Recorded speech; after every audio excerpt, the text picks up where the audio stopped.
किसान credit card योजनेत मोठ्या सुधारणांचे संकेत. कर्ज कालावधी आता 6 वर्षांपर्यंत वाढणार. मुंबई.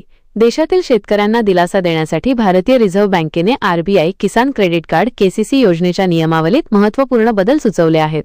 या नवीन सुधारणांमुळे आता कर्जाचा कालावधी वाढण्यासोबतच तांत्रिक कामांसाठीही जादा निधी उपलब्ध होणार आहे.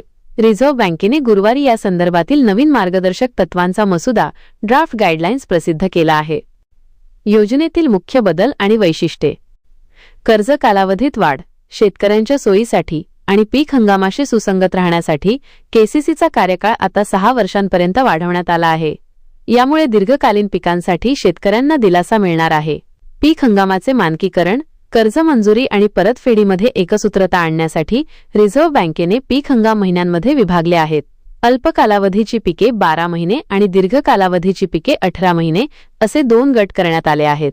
तंत्रज्ञानासाठी जादा निधी. आता शेतकऱ्यांना केवळ शेतीसाठीच नव्हे तर माती परीक्षण, सॉइल टेस्टिंग, हवामान अंदाज यंत्रणा आणि सेंद्रिय शेती प्रमाणीकरण यांसारख्या तांत्रिक कामांसाठीही कर्ज घेता येईल.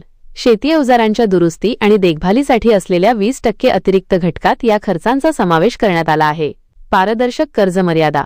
प्रत्येक पीक हंगामाच्या वास्तविक लागवड खर्चावर आधारित स्केल ऑफ फायनान्सनुसार शेतकऱ्यांना पुरेशा प्रमाणात कर्ज मर्यादा ड्रॉईंग लिमिट्स निश्चित केली जाणार आहे.